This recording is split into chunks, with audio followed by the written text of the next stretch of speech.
Hello बच्चों, आज हम क्लास 12 के सब्जेक्ट ज्योग्राफी से अध्याय 6 लेंगे, जिसका टॉपिक है सेकेंडरी एक्टिविटीज़, द्वितीय क्रियाएं।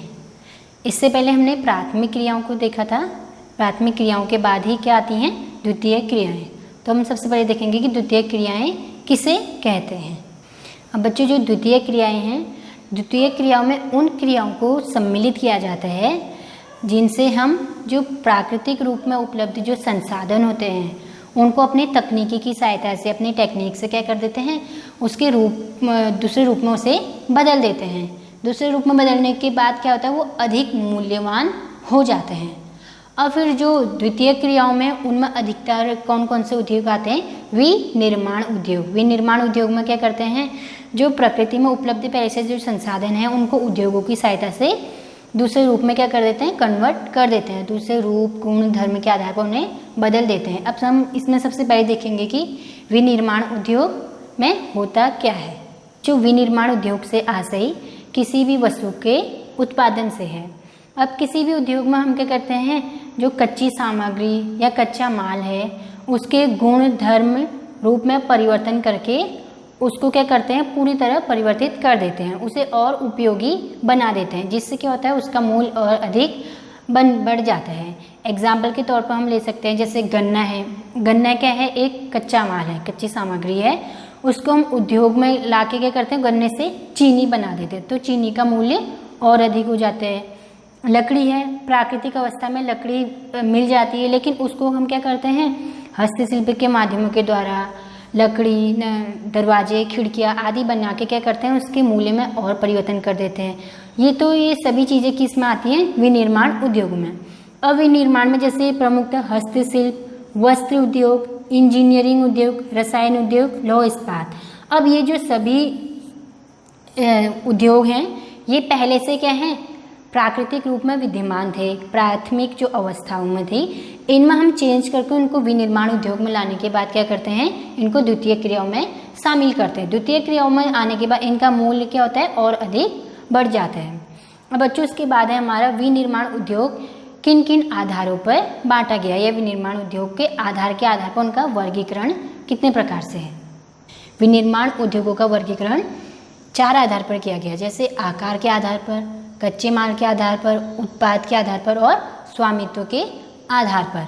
अब आकार के आधार पर जैसे क्या होता है, कोई उद्योग बहुत बड़े लेवल पे या बहुत बड़ी आकार के होता है, कुछ छोटे आकार के होते हैं। अब इसमें हम समझेंगे कैसे कैसे हैं वो। जैसे आकार के आधार पर हैं हमारे कुटीर उद्योग, जो अधिकांश कहाँ होते हैं, ग्रामीण एरिया में होते हैं। कुटीर उद्योग, घरेलू उद्योग, छोटे पैमाने के उद्योग और बड़े पैमाने के उद्योग, इनको हम आकार के आधार पर बांटते हैं। फिर एक कच्चे माल के आधार पर, उसमें है कृषि आधारित, खनिज आधारित, रसायन आधारित, वन आधारित व पशु आधारित। अब इनमें जो खनिज आधारित उद्योग है उनको 2 भागों में बांटा जाता है। एक हो गया धात्विक खनिज, दूसरा हो गया अधात्विक खनिज। फिर जो धात्विक खनिज भी है उनको भी 2 भागों में बांटा जाता है। एक हो गया लौह इस्पात, एक हो गया अलौह। लौह इस्पात हो गया जिसमें लोहे के अंश मौजूद होते हैं, अलौह हो गया जिसमें लोहे के अंश मौजूद नहीं होते हैं। जैसे एग्जाम्पल में आप तांबा, एल्यूमिनियम, पीतल ले सकते हैं। उसके बाद है हमारा उत्पाद के आधार पर उद्योग। उसमें एक हो गया हमारा आधारभूत उद्योग, दूसरा हो गया उपभोक्ता उद्योग। उपभोक्ता उद्योग का हमारा जो मेन है वो है खान पान, वस्त्र और वाहन। फिर हो गया स्वामित्व के आधार पर उद्योग। स्वामित्व के आधार पर क्या होता है, जो हमारी निजी कंपनियों के निजी क्षेत्र में होते हैं, उसमें जैसे सार्वजनिक क्षेत्र हो गया, निजी क्षेत्र हो गया, वह संयुक्त क्षेत्र हो गया। अब बच्चों, जो विनिर्माण उद्योग का वर्गीकरण है, इनमें जो हमारे प्रमुख उद्योग हैं वो हैं लौह इस्पात उद्योग, व सूती वस्त्र उद्योग व स्वच्छंद उद्योग। अब हम इसमें सबसे पहले देखेंगे कि लौह इस्पात उद्योग क्या है। जो लौह इस्पात उद्योग है, ये सभी उद्योगों का आधार है। अब लौह इस्पात उद्योग को क्या कहते हैं, आधारभूत उद्योग भी कहते हैं। अब आधारभूत उद्योग इसीलिए कहते हैं क्योंकि बिना लौह इस्पात उद्योग के कोई भी उद्योग क्या कर रहे होते हैं, सक्सेस नहीं होते हैं। क्योंकि हमें कोई भी उद्योग खोलना है, चाहे वो गन्ना चीनी उद्योग है, चीनी मिल की स्थापना है, सूती वस्त्र उद्योग है, अन्य कोई भी उद्योग, हर किसी में क्या होता है, मशीनरी की मशीनों का प्रयोग होता है। अब मशीनें बनती किससे हैं, लोहे से ही बनती हैं, और लोहे को गलाने के लिए इस्पात की ज़रूरत भी पड़ती है, इसलिए लोहा इस्पात उद्योग को जो है आधारभूत उद्योग की संज्ञा दी जाती है। लोहा इस्पात उद्योग से ही सभी उद्योग चलते हैं। अब हम घर ही बनाते हैं, अपना घर वैसे सीमेंट और पत्थर से बनता है, परंतु दरवाजे हम बनाते हैं, दरवाजे को जोड़ने के लिए जाली हो गई, कीलें हो गई, सब किससे बनती हैं, लौह इस्पात उद्योग से बनती हैं। अब जो लौह इस्पात उद्योग के क्षेत्र हैं, जैसे विश्व में जो है यूएसए संयुक्त राज्य अमेरिका के जो उत्तर अप्लेशियन क्षेत्र है, वहाँ का पीट्सबर्ग जो एरिया है उसे जंग का कटोरा कहा जाता है। बच्चों याद रखना, ये 1 नंबर में पूछा जाता है कि जंग का कटोरा किसे कहते हैं। ये संयुक्त राज्य अमेरिका जो उत्तरी अप्लेशियन पीट्सबर्ग वाला क्षेत्र है उसे जंग का कटोरा कहते हैं। उसके अलावा महान झील क्षेत्र है शिकागो में, गैरी हरी व एटलांटिक तट पर क्या है, खनिज संसाधनों के, लौह इस्पात संसाधनों के प्रचुर मात्रा में पाए जाते हैं। अब भारत में क्या है, भारत में छोटा नागपुर पठार जो है उसको क्या कहते हैं, खनिजों की दृष्टि से सबसे अव्वल स्थान पर रखा जाता है। छोटा नागपुर पठार का ऐसा क्षेत्र है जिसमें लगभग सभी प्रकार के खनिज संसाधन पाए जाते हैं। अब जो भारत में प्रमुख क्षेत्रीय लौह इस्पात के हैं वो कौन कौन से हैं, जमशेदपुर है, दुर्गापुर है, राउरकेला है, भिलाई है, बोकारो है और विशाखापट्टनम है। इन क्षेत्रों में भारत में क्या होता है, लौह इस्पात संसाधन मिलते हैं। अब उसके बाद हमारा जो अगला जो इम्पोर्टेंट उद्योग है वो हमारा इसमें है सूती वस्त्र उद्योग।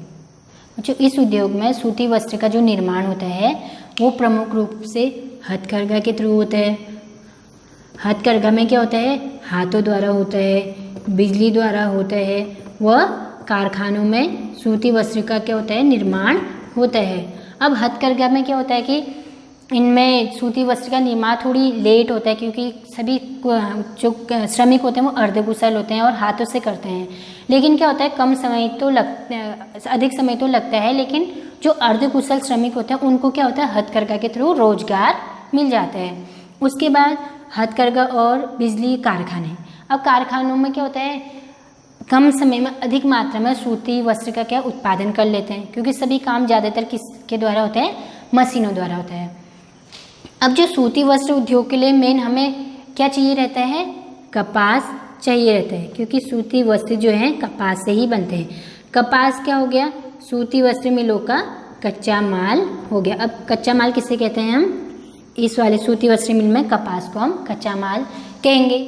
अब कपास का उत्पादन जो है, जो विश्व के 50% से अधिक जो अच्छी किस्म की जो कपास है वो अकेले केवल भारत में, संयुक्त राज्य अमेरिका, चाइना, पाकिस्तान, इन क्षेत्रों में क्या होता है, अच्छी किस्म की कपास का उत्पादन किया जाता है।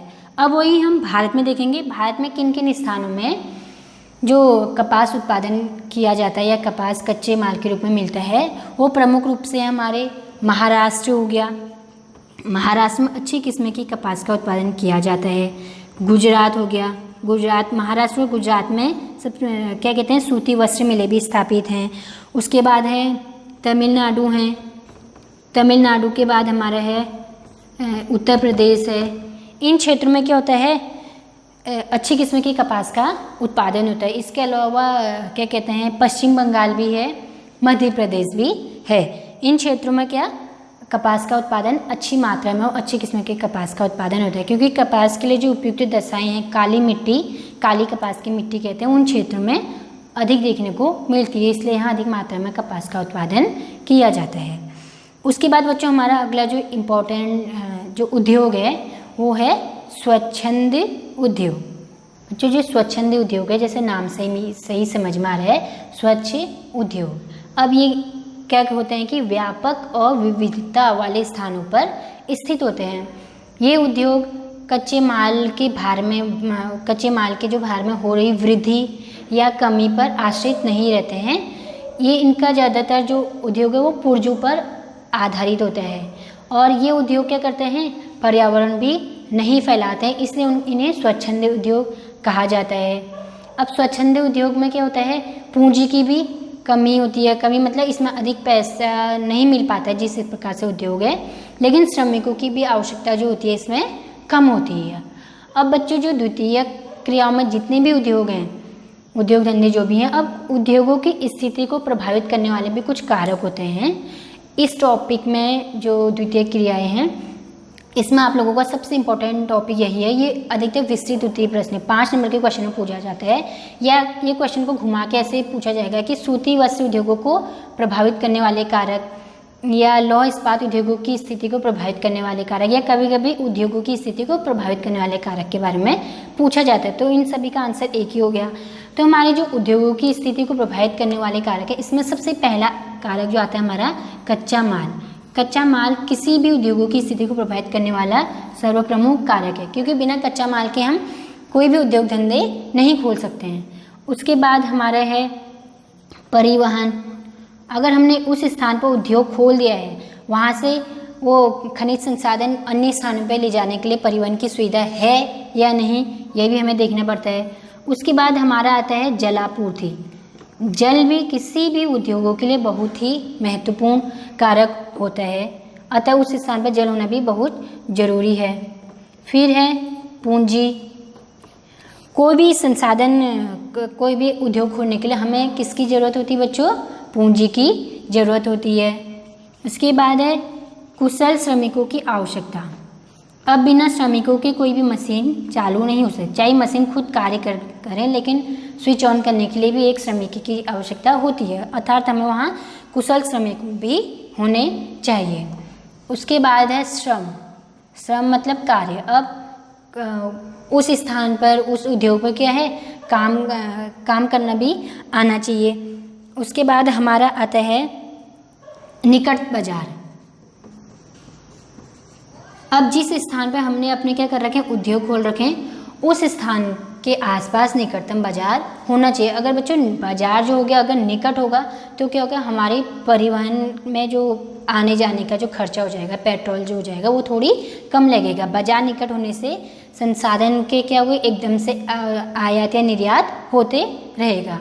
उसके बाद हमारा आता है संचार के साधन। संचार के साधन भी किसी भी उद्योगों की उपस्थिति को प्रभावित करने वाले बहुत ही महत्वपूर्ण कारक है। अब हम उद्योगों के बाद संसाधन, हमने खनिज संसाधन निकाले, अब उसको उस स्थान से अलग स्थान पर पहुंचाने के पहले हम संचार के माध्यम से पता करेंगे, तब जाके हम क्या करेंगे, उन स्थानों पर संसाधन पहुंचाएंगे या खनिज संसाधन पहुंचाएंगे। और बच्चों क्या कहते हैं, जलवायु भी उद्योगों की स्थिति को प्रभावित करने वाला प्रमुख कारक है।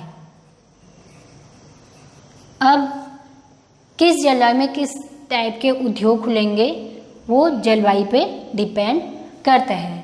इसके अलावा बच्चों और अनेकों कारक हैं जो उद्योगों की स्थिति को प्रभावित करने वाले हैं। ये सब बच्चे क्या करेंगे, इसमें और भी हेडिंग ऐड करते रहेंगे। तो बच्चों आप लोगों का ये वाला इम्पोर्टेंट टॉपिक है, इसको ध्यान से समझ लीजिएगा। आज का हमारा ये द्वितीय क्रियाएं यहीं पे समाप्त होता है। धन्यवाद।